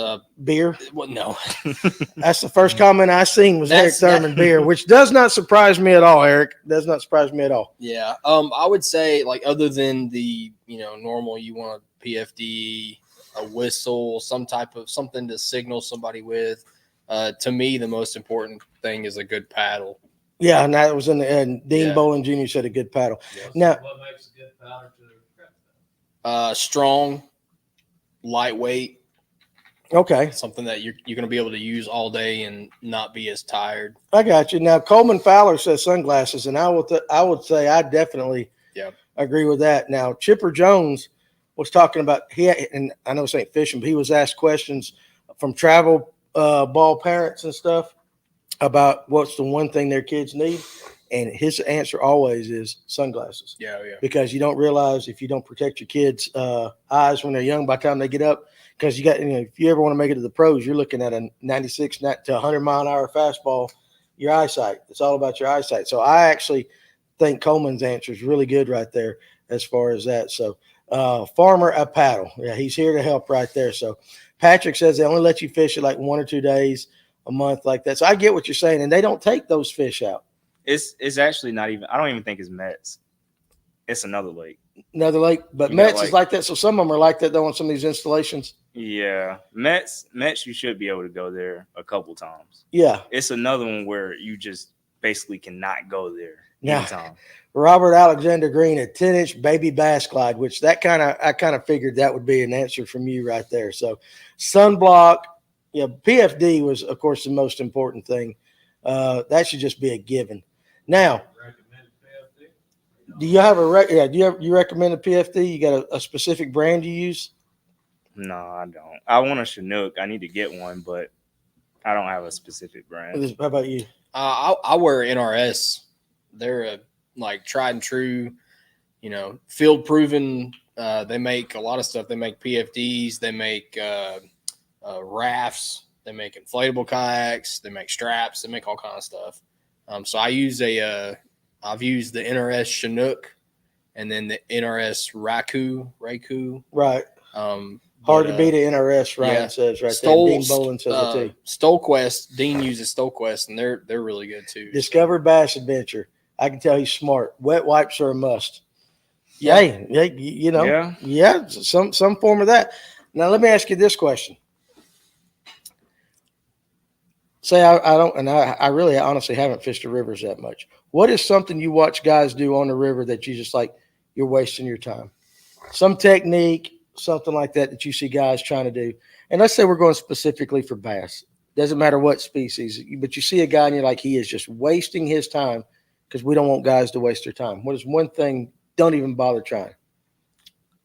I don't know, because technically every time I say somebody is wasting their time, they end up proving me wrong. Like, I think like we were fishing a section where it was like super shallow, and I was like, you're wasting your time fishing there. But we weren't even fishing for shoalies. We were fishing for like spots. Right. And he ended up pulling like a 4-pounder in like freaking 2 foot, maybe a foot of water. Right. I'm just like, oh. But that wouldn't be something you would do. No, I would just get through that section real quick. I'll try to find something like 3 foot but I got to realize that the spots will sometimes do the same thing that shoalies will do. So, but is that the key to successful river fishing though, is finding the little deeper spots, or is it more about the structure, like the lay down the rocks? I feel like finding like a certain flow. Because if it's dead on the river and it's flat, I can already tell I'm going to have a rough day on the river. So you gotta have some kind of current. Yeah, if I don't have no current, I'm pretty much already calling my shot. Like, I'm like, it's probably not going to be a good day. Okay, so that's something you would avoid, is the big, flat, long, slow stretches. I don't like fishing slow stretches at all. What about you, Tatum? Same? It's also, going back to what you're talking about as far as looking for deeper water, stuff like that's going to be depending on time of year, I would think. Right. Because a lot of times in the colder months, most river bass will try to find those deeper places to hang out through the winter. So those long stretches in between shoal complexes theoretically would say that's where the bass are going to be. Mm-hmm. But then, like in the heat of the summer, they'll push up into the shoals and they'll stay there for months. They'll just wiggle back and forth and move throughout a shoal complex. Find little holes under rocks and stuff like that to hang out in. And then once it gets colder, they'll look for those areas in the deeper water, and that's where you can catch them in the colder months. Okay. All right. So, Dashawn, I'm going to give this one to you to start off. JP says, shoalies and spots are cool, but we know that there are some beast largemouth in the rivers. Where do y'all target largemouth in this area? Like if I want to go on a river and I want to specifically catch largemouth, is there one river that's better than the rest? And what am I looking for in those areas? The Chattahoochee. Okay. So the area that I fish, which is like it's like kind of in It's kind of in the Carrollton area a little bit. Right. I guess you can say it's kind of Carrollton. It's the hooch that's close to Carrollton. That's the best way to put it. But I normally catch only spots out of there, and I hooked my first largemouth out of there that was probably over 6. Really? And I never seen them in there. I never seen largemouth in there, never caught a largemouth in there. And then I just happened to hook one that was hanging out with a school of spots. Oh, really? It was like one big largemouth, and I thought it was one big spot, and it was like maybe 4 spots around it.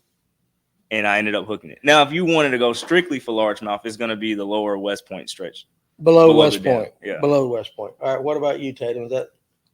I mean, And yeah, my spot is Fight Club. I get that. Not a specific spot. We're just talking about just in general. in general. Yeah. I mean, the largemouth will get. I mean, they'll get right up in there and hang out with the shoal bass in the current and stuff, and sit in the eddies and stuff like that. So Really? yeah, oh yeah. I mean, the bigger ones per se, like if you wanted like just a real thick, chunky largemouth, you're going to want to focus on those slower sections, the slower areas, maybe lay down, stuff like that. And that's where the bigger ones will be. But, you're more normal size, 14, 15, 16-inch largemouth. They'll get right up in there in the current with the shoalies and hang out. Okay. I want to piggyback on a comment you just said, because you're talking about a group of spots. Mm-hmm. So in a river system, are spots kind of like what they are on, let's say, Allatoona, Lanier? Do they congregate in schools, or I just noticed that was in your comment because you said that largemouth was with them. Or are they more isolated? It's really rare because it's like, well, no, it's not rare at all. Actually, I will catch a single spot off a laydown, and it might not be a follower. Now, majority of the time, if I do catch a spot on a jerkbait, or it mainly on a jerkbait, or right. Normally, if the water's clear enough, you will see a follower every time. Okay. And I won't really flip. I try not to do it too much, like YouTube wise, because I don't want people to think I'm just playing with the fish. But normally, I will let that spot hang out below the boat with that jerkbait in his mouth and see if the other one will try to take it. If he has any kind of hook. Just to see what. Yeah, I mean, because they'll sit there and fight over the jerkbait. Like that was the reason I got the video. I'll show you the video after we get off here, but that was the reason why I ended up hooking the largemouth. A spot came up, grabbed it, and for some reason, when he turned, the hook came out, and then the largemouth ate it. Really? And that's the only reason I even got the largemouth, because I would have never got it if the spot would have never popped that hook out when it did the turn. So, on a lot of the guys that we talk to on Thursday nights that fish Lake Lanier, when they're throwing their brush pile, catch a spot, they pull the school with them. Yeah. A lot of people, you've heard that. A lot of guys say that they pull it and then that spot is shot. Oh yeah, it's done. So basically, something very similar happens like on the river. Well, yeah, because if you bring that fish, it won't be done necessarily. But if you bring that fish with you, that fish is not going back to that laydown. I never get the ones that go. Now sometimes they'll hang around the boat still. Yeah, and you could. You can normally drop a jig down. If he's still right there, you can drop a jig down and still get him. He'll eat it. Yeah. So it's a little bit. They're stupid. It's so dumb. Like your chances of doubling up, like say on a jerkbait. Yeah. Your chances of doubling up on the river are extremely high. Really? Yeah. Oh yeah. You just gotta hope that he has it the right way. Yeah. Paul's done it. I watched Paul do it one day. Okay. Several times. All right. And that, not only that, doubling up on like 2-on-1 lure, but hooking one and having one trying to take it out of its mouth, and you just hold him up there and grab another rod and drop something down right next to him, and the other one will come up 8, and then you got 2. That dumb. Yeah. It's not like how tuna is. If you catch one, then the whole school comes up to the boat and they're just sitting there below the boat and they won't touch nothing. Yeah, that's what I was curious about, like that. Like in the lakes, I know they do that a lot. But that's the difference with in the river. If they're sitting right there below the boat, you're gonna catch them. They'll eat it right below the boat. Doesn't matter what you drop. You gotta drop something. Yeah, if they're fired up like that, I mean, because I did it the last time. So we just did we floated on the upper hooch from Highway 255 to 115. And I think I caught one on a spinnerbait, and I had him right at the side of the boat, and another one would come up and was trying to take the spinnerbait out of his mouth, and I dropped a worm down. So I'm holding one fish on one rod like this, and he's already hooked. And there's another one kind of swimming under. I drop the worm down, watch it hit the ground, and that second one that was coming up, he just ran down and smashed it. Now you got 2 on. Yep. And I imagine that's a pain in the ass in the kayak. Oh, it's so fun, man. So good fun like that. So, River Rat wants to know, this is a very good question. Any idea what month spots or largemouth spawn in the Etowah River? Never been able to figure it out. Now, you look like you got an answer ready right there. This is my first time ever bed fishing for spots in the river and largemouth. So I figured when we did Shoaly-Palooza, it was May, right? I caught bedding bass for the first time in May, going all the way till June. But I think they start a little bit earlier because when we did fish for bedding bass in May, most of the beds were already clear. Or if they were in like some of the beds would be like super shallow and like 2 foot of water, right? And you could see the beds. And if it was kind of like the fish don't sit on the bed, they would sit in the log. Okay. And so if you threw on the bed and you dragged it off the bed, they come out of the log and grab it and go right back in the log. It's weird. And that's where was that Shoaly-Palooza held at? It was based out of Thomaston. So, but that's a South Georgia tournament. Middle Georgia, yeah. Middle Georgia. Yep. So, and you said that was in May? Yeah, it was in May when I was catching bedding fish. So would it be safe to say? Well, I would say April. Clay Ragsdale said April. Yeah, I would say April. They were, and that's on the Etowah. I mean, all of them. On all of them. Yeah. So about the same time because I was catching them I caught bedding fish on not Etowah. I didn't even fish the Etowah that time of year. I fished the Hooch, and then I turned around and went to the Omogi, and I fished another one, but I can't remember the name of that one. I think I did the Flint too, and they were bedding on all 3. I think on the rivers, it's not so much the time of year; it's more so the temperature of the water. Okay. So if it's a warmer April and that water's heating up a lot faster than it normally does, yeah, then they'll bed. I mean, what Clay said, April. I mean, anywhere from early April all the way to probably the end of June. So you think on the river, water temp's the most important thing? Yeah. Okay, that makes sense. What's y'all's thoughts on Lewis's video of spots on the river? And I don't know what video he's talking about. Yeah. Do you know? I seen it. I mean, you kill one spot. It's too late. You're not going to get them all out unless you get everybody in the community to do it, which nobody else is going to follow that trend. So I feel like that was a wasted fish. What are you talking about? Luis Delgado was telling guys on his video that spots are invasive. So he caught one spot. It wasn't even big. It was like a 12-inch spot, and he basically just tore it off and just basically left it for dead. But I'm just like, you're the only person. You probably like it's guys out there doing it. Like I know we do it. That's all. Yeah. That's. But I feel like for me, because I fish for spots, I feel like if they're established there. Yeah, you're not gonna run them out. You're not doing anything. You're not like when we go. Like I know I'll do it with them, but most of the time, if I catch a spot, I'm dropping them right back because it's like we're not doing anything. Yeah, you're not. If everybody's not doing it, it's wasted. You not killing them. Okay, all right. So that's what the video was. It's more so. Yeah. Okay, because I didn't know. Yeah, because spots like especially on the Flint River, they are invasive, and there's been studies done about spotted bass. Do they hurt the shoaly population? Do they not, or whatever? And there's actually they do a spotted bass tournament that is down in that area in the Thomaston area, right? And they do like a catch and cook, so fish fry. So they'll go down. They do a tournament. It's like a $40 buy-in, and you go out, and the winner is your best 10 spots. Okay. You bring your fish back, and they weigh them or whatever, and then at the end they cook all the fish. Okay. So it's a way to kind of help control the spotted bass population in that river, and try and help the shoaly population as well. So is that where his video was? Was it down on the Flint? I think it was Old Mogi. Yeah, I think. It was but it was down there. Yeah, it's like, but see, the thing with Old Mogi though is that spots wouldn't technically be invasive on the Old Mogi because they didn't get introduced. They're in Lake Jackson. Yeah, Shoaly's got introduced to the Omogi though. Mm-hmm. So the shoaly is not native, so it was just pointless. But they flourish. in the Okmulgee. Okay, I got what you're saying, but I get what you're saying. It's like one guy that thinks, like in Blue Ridge up here, they want them out, but if one guy's doing it, not everybody's doing it. It is kind of like, okay, so like he said, they're doing the spotted bass tournament. I support that as long as you get enough people to join in. Yes, it's got to be big. In Blue Ridge, they should do the same thing because I know DNR has it where they tell you to keep your limit at Blue Ridge. They don't want them back in there at certain ramps.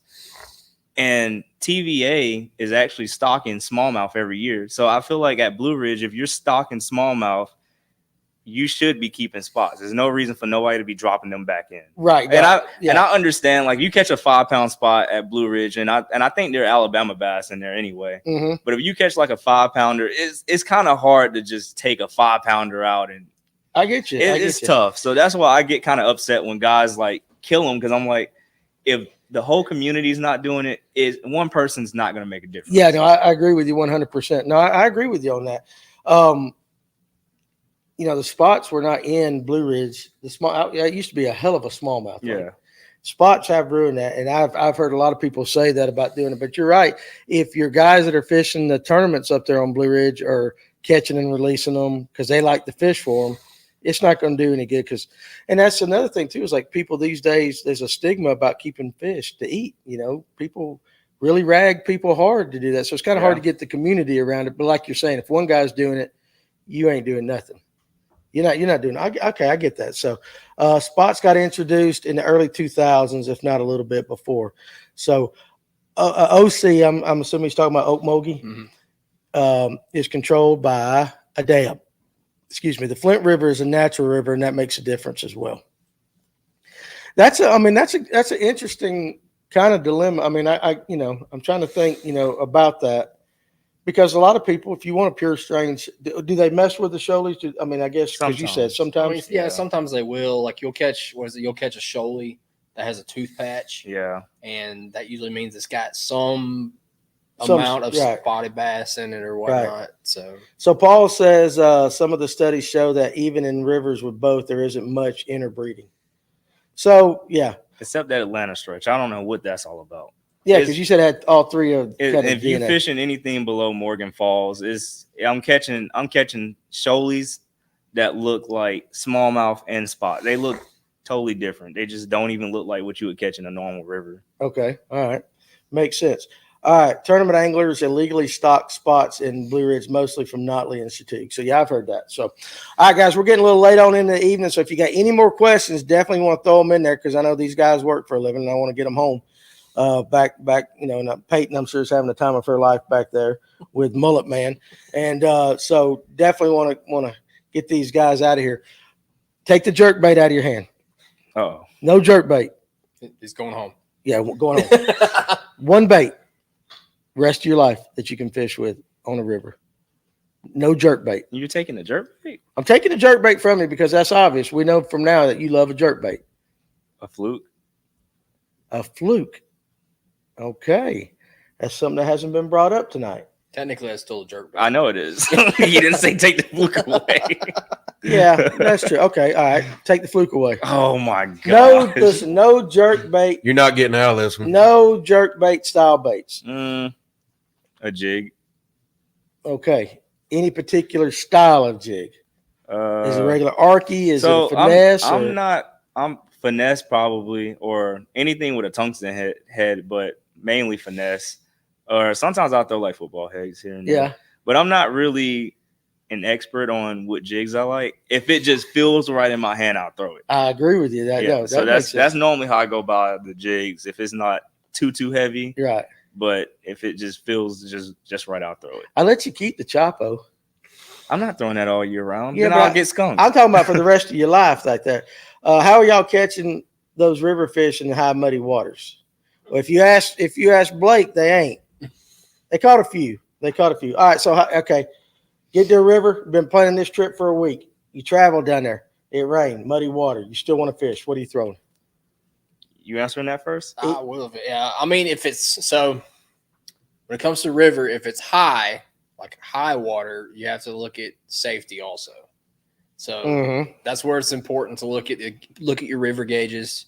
Kind of start learning what the river looks like normally, and then what high water looks like on a river gauge. Yeah. And you can look at all that on the internet. So if it's just a little high and the water's just completely muddy or whatever, from my experience is most of those fish seek out and get like really, really tight to cover. Mm-hmm. Any kind of, they'll either be, right up against the bank or sucked up as far as they can up under a rock or something like that. So you're going to want to focus on like anything really dark and slow or big and flashy.